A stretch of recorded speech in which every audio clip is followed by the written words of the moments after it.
So if you are right in the middle of what I call the yelling trap, this is the parent who believes that the only way their kids listen is if they actually yell or if they take something away or threaten a punishment. Stick with me, I'm going to walk you through an example of why there is a better way through. Additionally, I am hosting a free webinar on January 7th, so you can sign up in the link in my profile, and it's all about ending the yelling trap. I work with so many families who come to me with this concern and they say, I can't do anything other than yell, otherwise they just don't listen. The minute we adopt that thinking, it's sort of like that self-fulfilling prophecy. You will constantly be handed experiences that validate that for you. But I promise you, there is a different way through. I've been working with children and families for well over 20 years. I have never raised my voice, ever. There is another way to help our kids cooperate and become the successful, happy, healthy humans we know they can be. So what do we do? So first and foremost, let's use an example to kind of illustrate this. Let's say your child is jumping off of the couch and it's in an unsafe way, or maybe it's in an area of the home where they can get hurt, okay? Most parents will jump into what I call a language cue or a verbal prompt. And this just means you're telling them from some place in the room or in the home to stop it. So usually we jump into corrective language almost immediately without doing one critical thing, which is to pause and calm yourself down first before deciding how you want to interact with that behavior.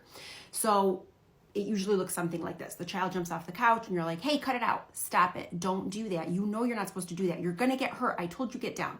And we're saying kind of those same things over and over.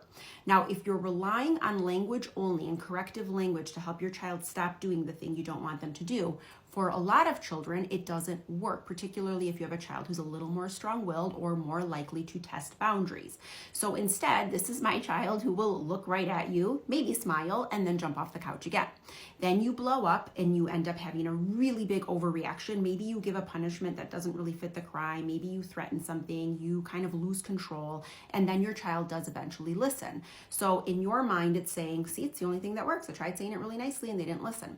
So here's what I want you to think about instead. What your child is thinking in their mind is this: my mom or my dad will tell me to stop, and then I know based on the experience, because remember, kids make meaning from experiences, not the words we're saying, that when she says that, I have at least 7 more chances to jump off this couch before things go crazy.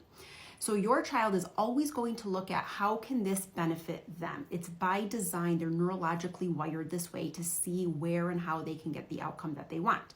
You, the parent, instead are looking at the situation and you are taking it personally. They're not listening to me. Look how manipulative they are. They're looking right at me and they're totally ignoring me. I feel dismissed. Why do I have to get to this point? We take it personally. They're not making it personal. They're only thinking about themselves. And then we have this complete mismatch or this disconnect. So instead, don't rely on language cues. If your child is jumping off the couch, stop, pause, walk over. Tell them the words you want them to hear. We can't jump off the couch, but you can jump in this room, in this spot, on the trampoline, whatever it is in your home that where it would be a safe decision, and you physically stop them from doing it. So now your child, through that experience, starts to say this: okay, I'm going to assign meaning to the experience. Every time I jump off the couch, my mom sees me and walks right over. I know she's going to physically block me from jumping off the couch. So the more consistently you do that, you don't have to find yourself in the trap of giving all those verbal directions, having them not listen, and then blowing up. And as a result, you just end up staying so much more calm.